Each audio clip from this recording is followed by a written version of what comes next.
So welcome. This is Dr. Alana James. And for those of you that don't know me, I am the founder and CEO of DoctoralNet.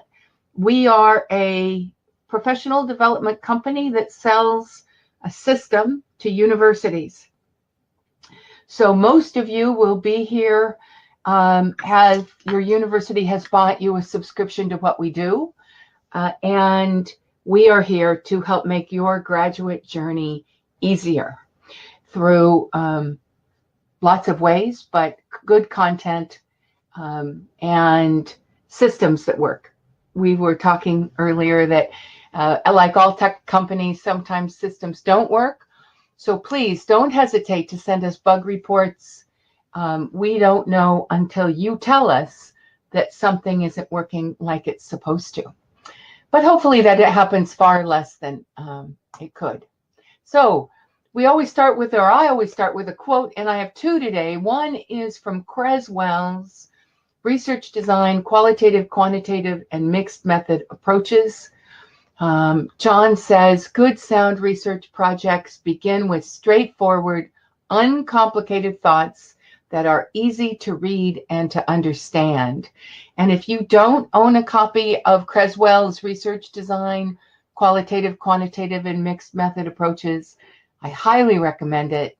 It is by far the most readable research book I have in my library. Another quote, this time it's from our book on finishing your dissertation or thesis faster. 5 tips to make your research design or writing process easier. Work in a group. Communicate your ideas for review quickly, soon as you have them, not after you've mulled them over for days only to find out they had holes in them. Be prepared to keep growing. It's an iterative process. And keep an eye on your time management so that no one thing ties you down. We have 2 goals today because we have people in the room I know that will have research designs totally designed. And for those people, we hope that there were a few aha moments that will help guide the way you write up your research so that your golden threads of the significance are obvious to your readers. And if you're a beginner and you're just beginning to understand how all these pieces hook together, then I'm going to walk through a process of thought based upon designing significant research that I hope will help unpack some of those areas that seem less than linear. The way I'm going to get there, we're going to discuss if you have a topic, is it significant? What lit is needed, and then from that to methodology. Methodology, ensuring populations and methods align with your significance, looking at what examiners require, and other tools that will help you get there.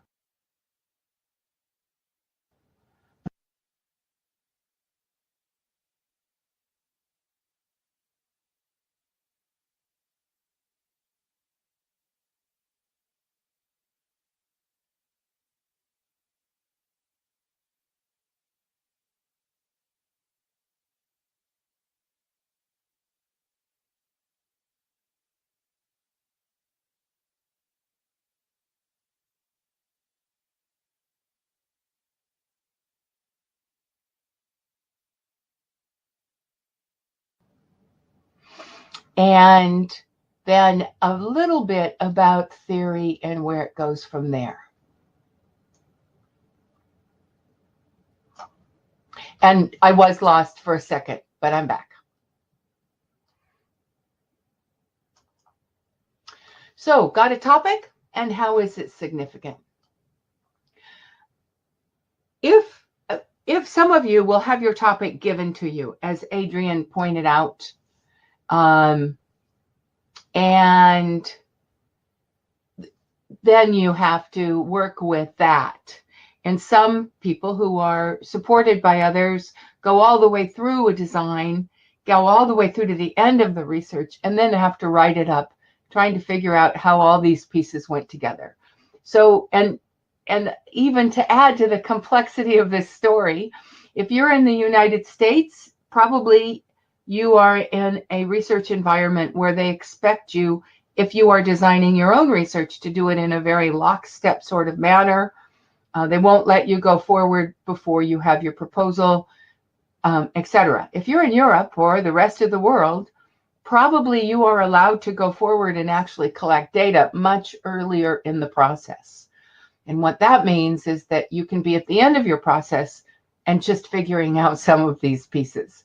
So this conversation has to do with a person who is thinking as though they are beginning, just what is my topic? Oh, yes, thank you. Slides have disappeared because my screen disappeared. Usually they're up in the room. Here we go. Screen. Okay. So you start with a topic, and then the very first question when you're thinking about researching a topic that I would have you ask is, what is the significance of this topic? I think you have it now. What's the significance? And there are three types, basic types of significance. It could be a really big problem. And these are interesting and often are chosen when we first start. Blank screen. Anybody else have a blank screen? Or because I'm seeing my screens are being shared. Does anybody see my slide with my 4 green dots on it? Good. Okay. Good. Thank you. I am watching, so if you have more difficulty, we'll go through this, and I will make up a full one for people who are watching by recording. All right. So we have a topic. Would somebody like to? A couple of you maybe would like to be somebody we can play off of here and want to put your topics in, or your topic ideas in. And we'll see that there's a range. Maybe you're typing, and if so, great. But generally, they fall into 3 different kinds. One is that they're big problems. Climate control, innovation in a new way is destroying a market. Big topics, influencing thousands, if not millions of people. Or it's a topic that might be big in our field, but it might not be big in the world. And if it's big in our field, then, as Adrian mentioned, we're after the gaps in the previous research so that our research can be seen as significant because it fills some of those gaps. Radicalization among young people, becoming more radical. And so we're going to see, if I may use yours as an example here. She could be building a case that it is both big and gaps. If she has good research about about the size of the problem. If you look at a global scale and you look at greater increased likelihood of riots, those kinds of things, radical behavior, you could paint a picture that this is a very big problem. And then you look at previous research and you look for gaps. Now, you might not have, I don't know the research well in that area, so you might not have a lot of previous research, so your significance will be big. Gaps, so you could have both. And as we'll see as you go along, both has, if you want to pin your topic later as you develop your research design on having significance that it's big and there are gaps, then you have a double-edged problem throughout the rest of how you put it together. Not impossible, but more difficult. It is easier to go for big, and then you're probably going to do quantitative study, and you're going to need to be able to get to lots and lots and lots of population size, or you're going to pin it on gaps in the research. You're going to have a strong lit review, but you don't have to show its overarching size of significance. These are the kinds of questions that you begin to mull about. You'll see how they develop. Don't worry if right now you're not sure what you could say about yours, but these are the kinds of thinking that we have. Amanda's studying the ways teachers experience learned helplessness in learned helpless students. Amanda, is it how teachers are experiencing students who have learned to be helpless, who have an ideology about themselves that they're helpless, and then how teachers look at those students and work with those students? Okay, good. Now, is it a big problem? Well, it's a big problem to the people who are caught in that dynamic, but Amanda probably won't be able to tell us that it's a big problem in terms of hundreds of thousands of people. So it's going to be, it's significant. It's going to be placed on the gaps in the previous research about this. Okay, thank you very much for sharing your bits. Other people, more than welcome to jump in. Okay, so what you can see already is that your topic leads you to think about your significance, and that then will lead you to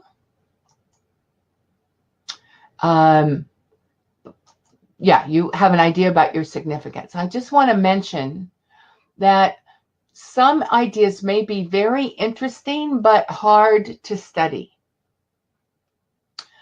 The one that drives me, I think I have had more students have difficulty with than any other, has been leadership.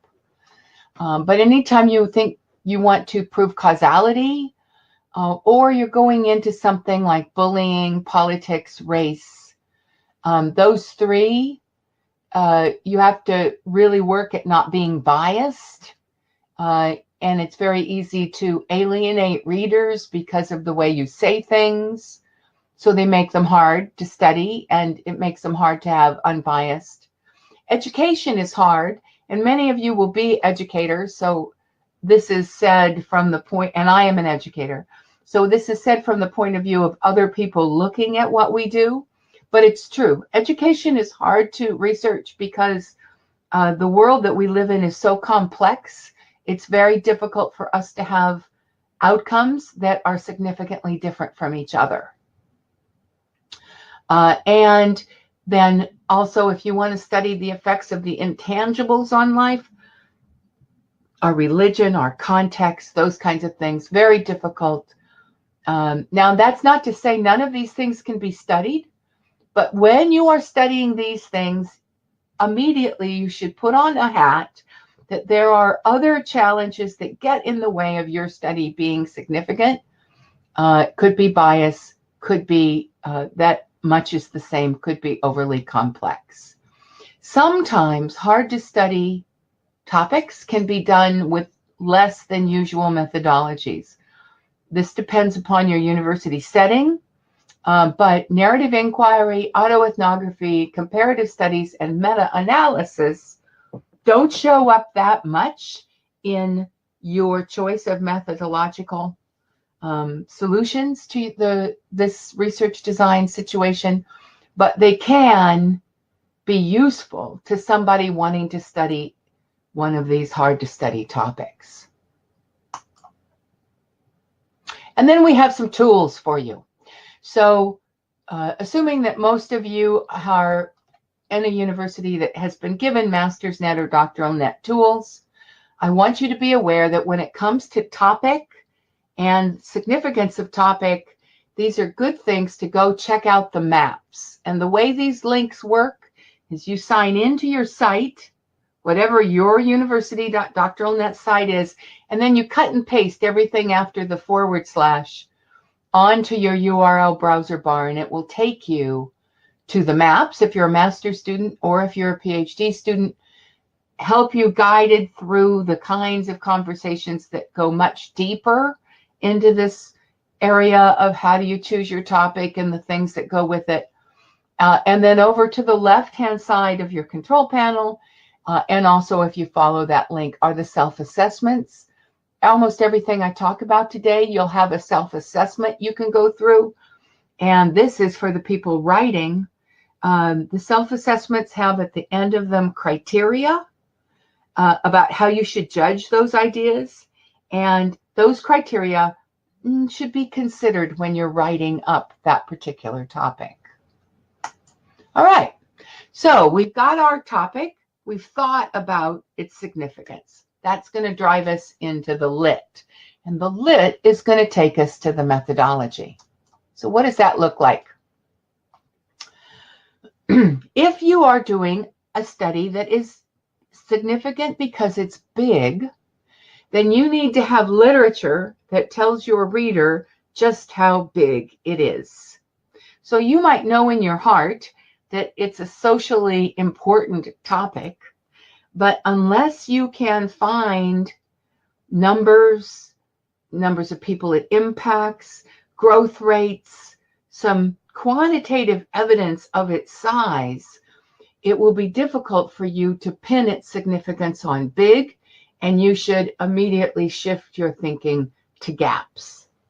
Gaps is the easiest to pin your significance on, because then what you're looking for is these authors and this prior research said these things, and these authors and this prior research said these things, but there's a hole in the middle. And those holes can be methodological, they can be theoretical, they can be practical, pragmatic. And so you'll take your literature and go through those holes. If you haven't heard my spiel on using a spreadsheet to work through your literature, you might want to look that up. Look up the word spreadsheet on one of our sites, or write Margie at doctoralnet.com. She'll send you the links. Because I personally am a writer, and the way I find gaps is by using a spreadsheet that I list my references in, along with using my references in EndNote or a reference library. And then I can real quickly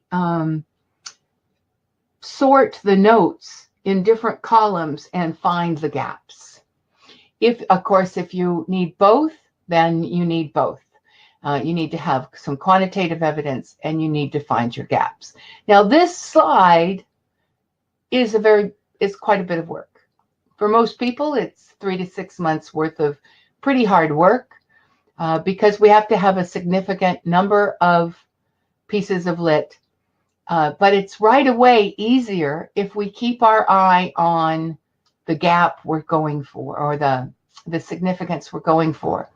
If you just delve into the world of literature on any given topic, you can get lost in following your tail. And maybe people in the room would raise their hand if you have ever felt like you were getting lost in literature. I know many times I find that it might be hours can slide by so quickly, and I'm not sure how I got where I needed to go. So keeping your eye on your significance. Thank you for those of you raising your hands. Yeah, this is a common experience for all of us. So thank you for helping other people who weren't able to do that to see that really it's something we all experience. Adrian, I'm going to look at our notes. Adrian asks, so the motivation could be a problem in the real world, a gap in the lit, or both. If both, do they have to coincide in some ways? Well, they coincide, Adrian, on the topic. And your literature, here's the tricky part of saying both.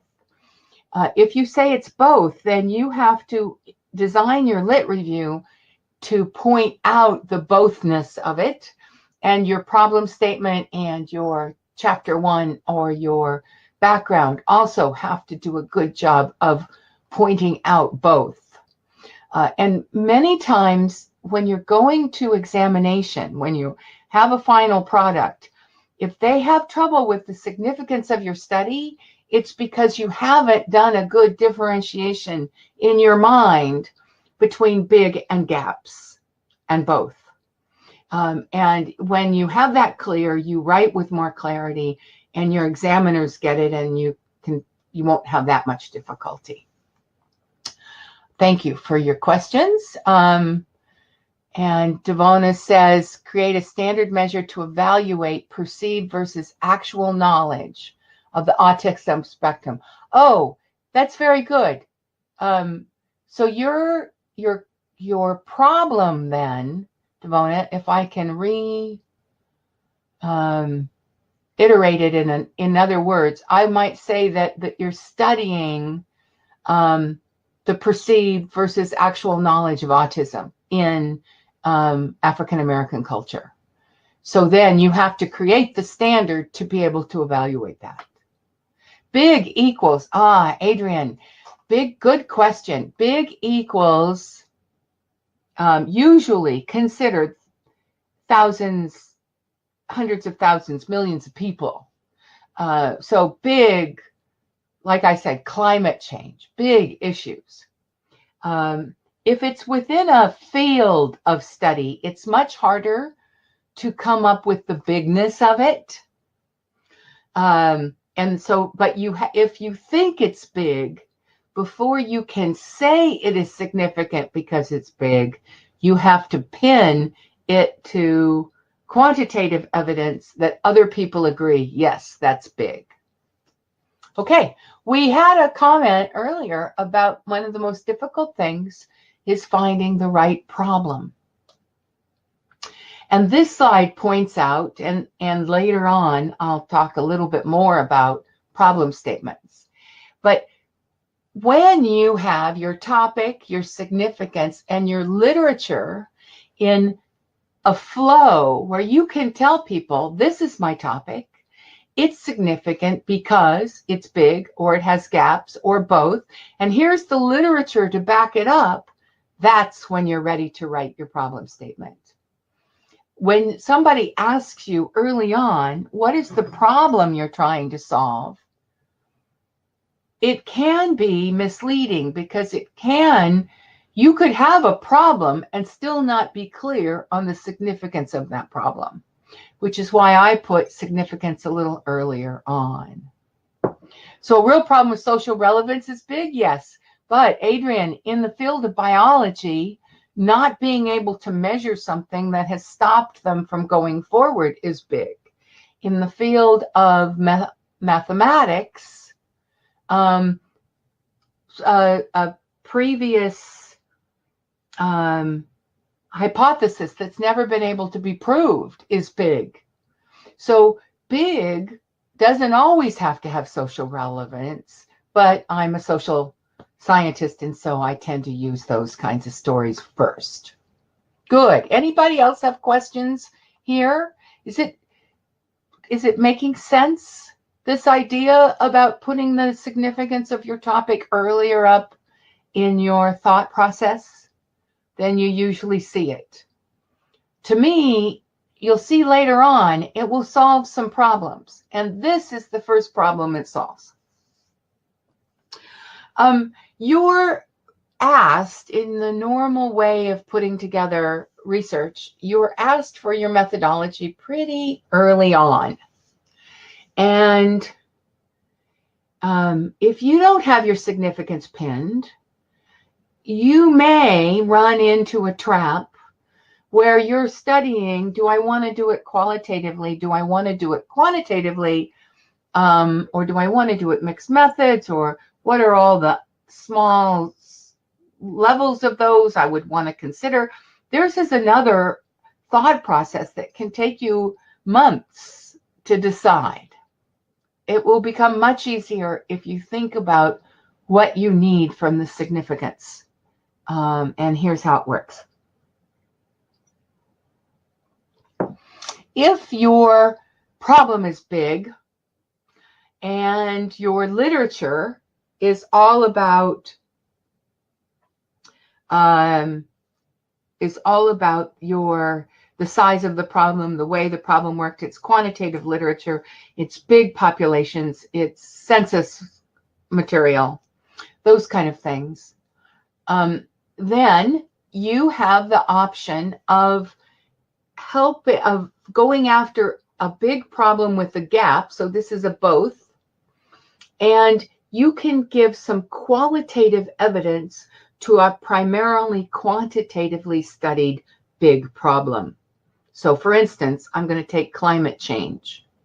Climate change can be studied in the massive amounts of change that has happened, and you can look at it from a meteorological point of view, you can look at it from a human context point of view, etc.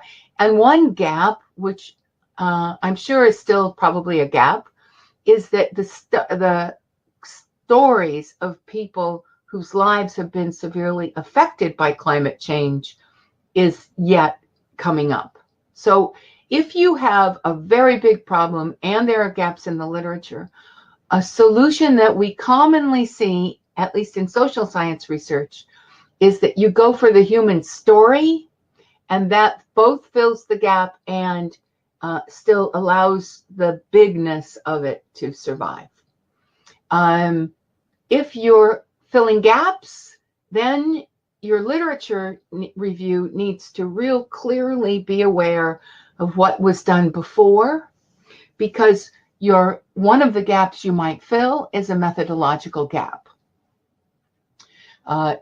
These studies looked at X, these studies looked at Y, but look in the middle, there hasn't been a very pragmatic study, so we don't really know what, or theoretically, could be methodologically or theoretically different. So perhaps they haven't really looked at the human consequences of this. Perhaps they haven't really looked at, and therein you tease out your gaps. So once again, I'm reiterating, if you know that you need your significance to be gaps, when you're reading your literature, you're hypercritically conscious of looking for the things that cause gaps. And gaps can be previous knowledge. There was A and there was C, but we didn't have B. Methodologically, we studied it one way, we studied it another way, we didn't get the stuff in the middle. Theoretically, we looked at it from if you're in education, a constructivist viewpoint, but we didn't look at it from a causality. So different kinds of things. And then if it's big, probably you're going to have to consider the role of quantitative evidence in your study. If it's big, then you're going to be addressing large populations.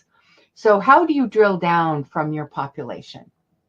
And that, once again, we have our problem statement. We have been able to enhance the problem statement because we have further defined how our literature moves us towards the methodology. And we now have a picture where we could talk to somebody in a sentence or two about all of these different things. Adrian asked, where does the research argument fit? The argument builds a case for your significance based upon so you're saying this is an important topic to study because there are these gaps, and then you might say this happened, and there's a thing in the middle. You might say, I won't get to theory right now, Adrian, but you might say that these have been looked at from one point of view, and if we look at it from this other point of view, then we're going to get different knowledge, and you can base your argument for that methodology on that. So does it fit somewhere between gaps and theoretical significance? Yes, it does. Argument is, I would make a case for everything on this particular slide is part of your argument or could be part of your argument. I want everybody to notice that methodology is a heart. And the reason it's a heart is that I hope you all think of it as the heart of your research. Too often you'll think of your topic as the heart of your research. And when we read, when your examiners look at what you have done, whether it's master's level work or doctorate level work, how you did it, what your study studied, and how you put the study together really is the heart everything flows out of.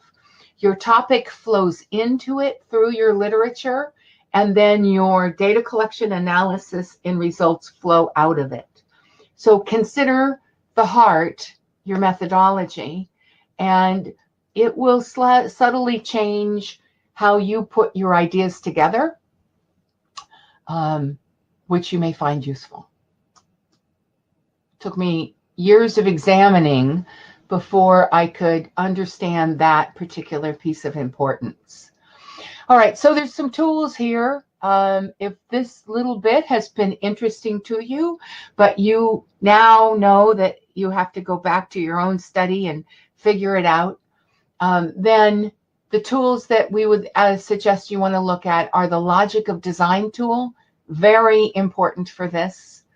And there's a video on how to use it, and slides from the Finishing Faster book, which I've given you the URL for. Once again, you sign in, then you cut and paste that URL, and it takes you there.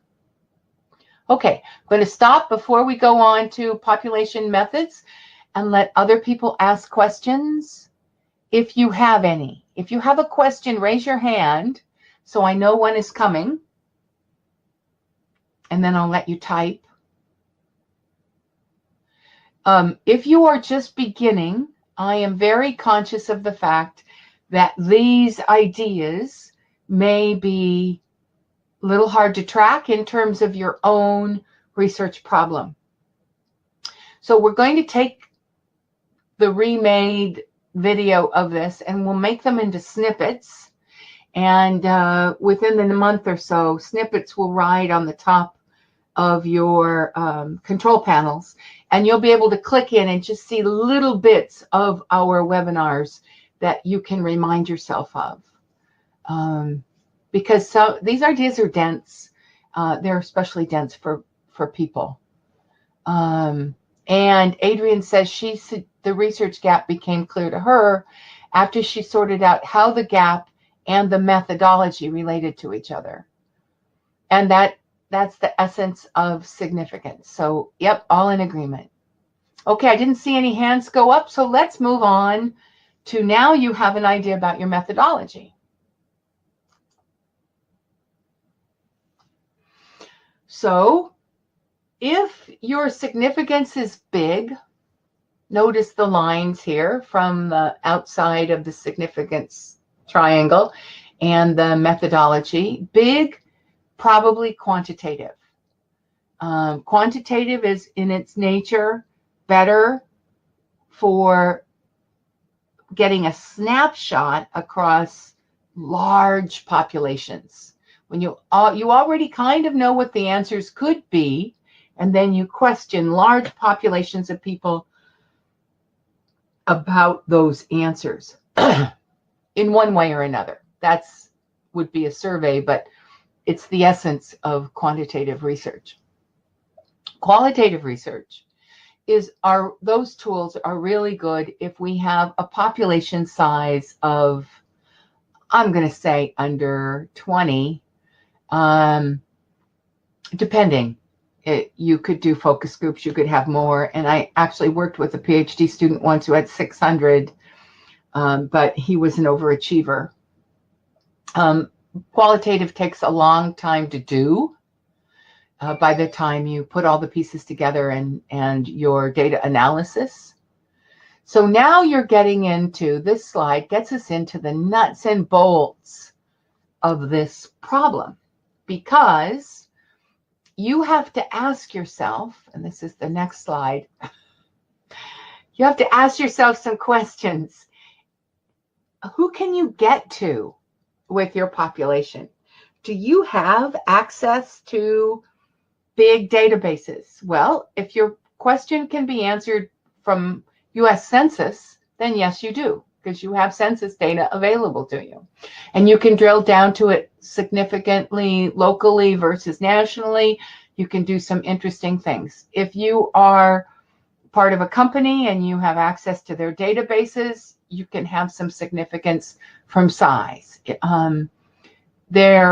If you have an ability to, if you can tag on to somebody else's something and use their data, then you can get some good quantitative evidence.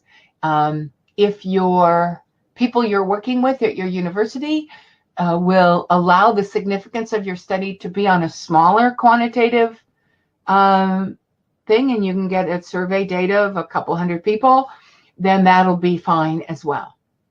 If you can't get to a couple hundred people, if you can't fulfill the requirements of the significance you think is true for your topic, then right away you should start thinking about a different topic, because and this can save you lots of time. If you think or you fall back, and I don't mean it like it's a negative thing, but you go to gaps. Because if you're pinning your significance on gaps, then you don't need to have a lot of data or a big population necessarily to prove it. So population takes our research design and it brings it into the real world. And then we have to ask ourselves, if I have access to 50 people, 100 people that are going to answer my survey, and will my data be significant enough to do what I say it's going to do? Will it add to the literature? Will it fill a gap? Will it be significant? And then you may have, maybe it will, maybe it won't. And the only significance you need to have is significance from your personal professors and advisors or committee chairs or whatever they're called at your university at your level of study. So for my master's work, I did a study and I interviewed probably 10 people who were who had philanthropic money they gave away, and 10 or 12 people who were heads of nonprofit organizations. And then I compared the two. Very solid master study, totally significant for nonprofit management, which is what my degree was in. It fit exactly. So I'm not saying that you have to have big to be significant, but you have to think about significance before you trudge into doing lots and lots of work on a study. Because other people in my Master of Nonprofits Management ended up doing studies, and at the end it was kind of like, well, yeah, so what? So you learned what a few people did. Does that really mean much to our field or to what we understood in our classwork? Does it add? And I think as graduate students, all of you want to do your final work or any work along the way with an idea of it adding to what it is you're doing. So your screen sharing has been disconnected. It told me it didn't there we go. It should be back. Screen sharing should be back. Big Marker wanted me to stop talking and keep slides. So here we go. Is this making sense? I'm going to ask again for you to tell me questions. This is the true part of research design. These pieces have to go together, and then they have to be sort of driven by us as people so that we can speak to each one of them. And if at the end of asking these questions, will you get enough people? Will it fill gaps? Do you still like your topic idea? Then you have a winner. You have a research design that works. And if you need more help getting those things, a few more links for you. The part of the map that has to do with fine tuning, because depending on your research design, you also have to contend with things like hypothesis and theoretical stance and other things. So there's some other parts to this fine tuning, and there's the link to get you started on those. And if you want a checklist to just go, do I have all the things I need? There's a link for a checklist. Okay, now we get into this business of the fact that you're writing it up. So this is a section for people who have done the hard sorting of their research design, and perhaps you have data and you're trying to figure out what you say so that others can understand it and agree with your significance. And here's how it goes. These things cluster. And so that's why I put the slide together the way I did. With the places, as an examiner, I would expect to see your significance show up. And if you look in, we commonly call the significance of your work your golden thread. It's the main 3 ideas that at the end of what you do, you want your reader to take away with you. It's not cut and dried. My work is significance because I filled this very small gap in literature. It's more, you should take away from you the fact that because I filled this gap, these things are true or change in our field or are important for others to take on. So it's the heart of golden threads, are the heart of our significance. And we put them together in written form like this. This is my topic. And my topic is embedded in this kind of a background. So maybe my background is historical. Maybe my background is contextual. Maybe my background, if I'm in the STEM sciences or engineering, and then I have my own background there. It could be historical, or it could be pure science has led us to a point where we now need to understand this next thing. And in that section, I give a small amount of literature. I'm not trying to tell you everything I know and all the literature I've ever read. I'm just giving you a few clues that other people have studied it and they agree that it's important for the same reasons I think it's important. And then I give you a problem statement, and I'll outline what's involved in that in just a minute. The problem statement and the topic area are the areas that absolutely need to pin your significance. Background might, lit might too, but those 2 areas I need to understand. Now then you move me into the literature and you discuss the literature in some depth. And you discuss it in terms of research that's in line with the significance of the study. You discuss it in terms of previous methods. And these things point to your final methodological choices. And that literature leads me to understand whether it's gaps or its size or whatever, and points me to the significance. Then you're moving me into the heart of your study. This is your study. This is what you do. So you chose these methodologies. You looked at them in certain ways. If you had instruments, here are the instruments. If you were asking questions, here are the questions. You did it of these people in this way, in this manner, and you analyzed it in this format. I'm going to test your significance according to whether or not methodologically you can get there from here, and whether your population is of a size that adds up to that same picture. And then finally, you have some results. And you give me those results in a way that is very non-biased. Just, this is what happened. The STEM sciences and engineering are probably the easiest way to do that, because just, this is what happened. It either happened the way I wanted it to or it didn't. In the social sciences, making that clear and unbiased is a bit more of a challenge. But that leads me to findings, which are what is the outcome here, and a discussion of that. And it may point out at the very end of all of this that the discussion tells me that what I did in my whole study didn't work out right, and that in fact the significance to the field is to help other people not go down that rabbit hole. So significance can be that nothing worked, that it was horrible. And one of the quotes I use sometimes is that Madame Curie would have said that, there were so many things that went wrong until they came up with penicillin. So when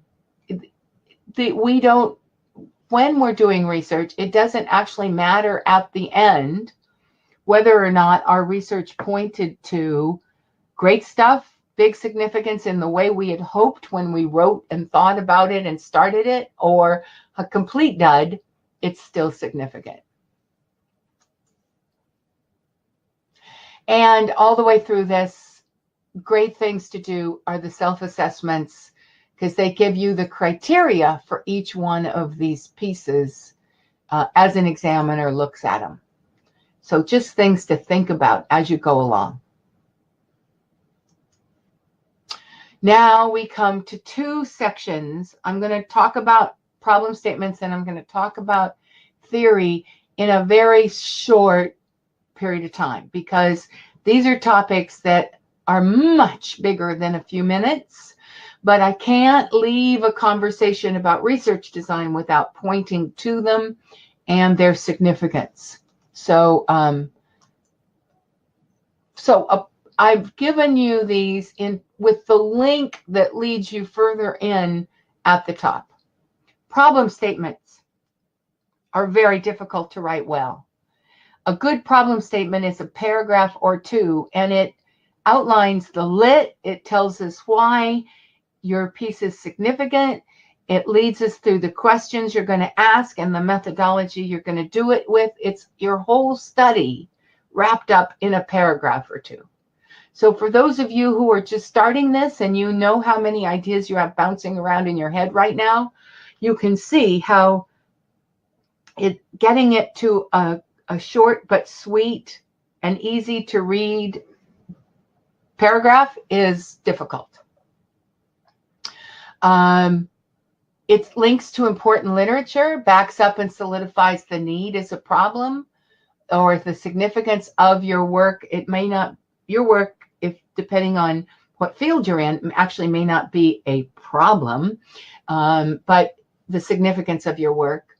And you write it in a way that draws your reader in, so it's well written. It presents the challenge in a simple term, so anybody, whether they're in your field or not, will understand what you're studying and why. And if you're in a field that has a lot of jargon, that's really difficult. And it succinctly discusses the study and how it's going to address the issues. So I don't remember now who said getting to the problem is one of the most difficult things. And upon reflection, some people will definitely agree with that. Said another way, this is another link. This link has a lot of examples of problem statements in it. Grounded in evidence, opens with a compelling statement, demonstrates the thesis in literature, is brief, and these authors would say also sets a time frame for the study. Now, Amanda says, you start with a general problem by stating the problem statement and then go to a specific problem, or do you leave out the general? I leave out, in your writing, you leave out the general.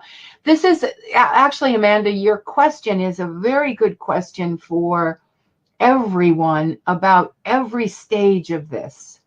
So let me just jump back to this picture. You have come up, you've gone through this thinking. your topic, your significance, you've gone through your lit, you've decided your methodology, you've gotten your problems, you've written your problem statement. You've done that a couple or 3 times probably, because once you get to your problem statement, then you're good. You're going to show it to somebody. Somebody's going to ask you a question. That question's going to throw you back, or you read more lit, that throws you back, or you can't get to that population, that throws you back. And so your ideas go forward. Some of you are required to write literature well before your ideas are completely and totally formed. At the end game, or when you're really done, you want to take out every idea that was general and every piece of literature that didn't lead to a nice, tight, step-by-step view of this. So this should not have in it the general problem statement. This should not have in it the historical literature you read right when you very first started, except maybe as a paragraph to lead your reader in. The early ideas you have to be very, your revisions need to be firm and take them out, because you don't want your readers to have so much that they bog down, because when they bog down, they ask questions, and you really don't want them asking questions. You want them to be so clear on what you did and why you did it that they just say, oh, this is great, and give you your degree. So if you can cut those out early on, or certainly before the end, you will do much better. You got me started on a rant, Amanda. Thank you for this. Now, the other thing is theory. Theory is a big, big topic, and we do it several times during the year, but you have some, I think you have an on-demand video. This is a link to a video that is a workshop on organizing theory into the rest of your research. And this is a link that gets you into how to choose your theory as a means of explaining your research problem. So just for today, when you're in this kind of system, you want to choose a theory that substantiates the gaps or the significance of your work. So if you're in the social sciences, you will have a whole lot of theories that substantiate the reason that this thing you are studying is significant is a human problem. And so they're big overarching theories about how people work. And psychology has those kind of theories as well. Education has theories about kind of, if we put A and B together, we'll be able to teach people C. Constructivism, we have other kinds of theories that, again, are helping to both substantiate the significance of our work and help guide our solutions. On another hand, if we're mathematicians, it's got to work. If we're scientists, we're basing it on previous science and taking it forward. Same with engineering. If we're in the business world, for organizational development, it's the theoretical base I know the most. Then we'll use theory to tie back to why we studied what we studied the way we studied it. For most people who are beginning researchers, theory is something that we do after we have most of this slide in our hands. Then we think, okay, how does this theoretical base work? We don't write it that way, but when we start pragmatically, it's easier to think about theory once we have a handle on this than it is to put theory in too early, because for so many of us, we lose the linearity of it when we do that. Adrian asks, doesn't theory infiltrate practically? It does. Theory infiltrates practically every aspect of research, from the significance, from the problem, from everything. And as we mature as researchers, we come across lots of theories. We identify with some, and we find ourselves using them as the basis and backbone and foundation of what we do. So I'm a pragmatist. If it isn't practical in some way or form, I'm probably not going to be that interested. Educationally, I have never moved very far away from constructionism because I do think that's a good way of studying things, even though it's very complex. And other people will completely disagree with me theoretically, and their studies will be of the same thing, will be completely different. But as beginning researchers, just trying to get a handle on how all these pieces go together, if you come across a theory and you say, yep, that's it, and look at this, every bit of literature I read and like is done on the same theory, then you are on home ground early on. If you are a beginning researcher and you don't understand theory at all, don't worry about it until you get a research design that kind of makes sense to you, and then go back into your literature and look at the theoretical basis of the other people you have studied and you like, and then tease out what those theories mean and tease out how you're going to underpin your study with these ideas.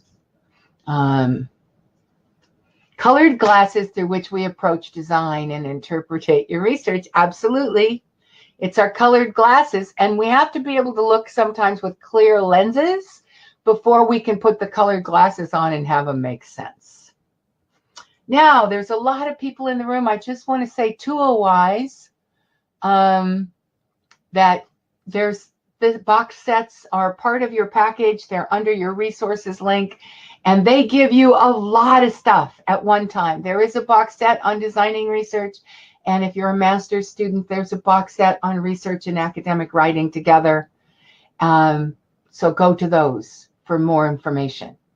Now, we're past time, but I'm going to turn off the recording, but ask me questions. I'm here, and I'm not going away.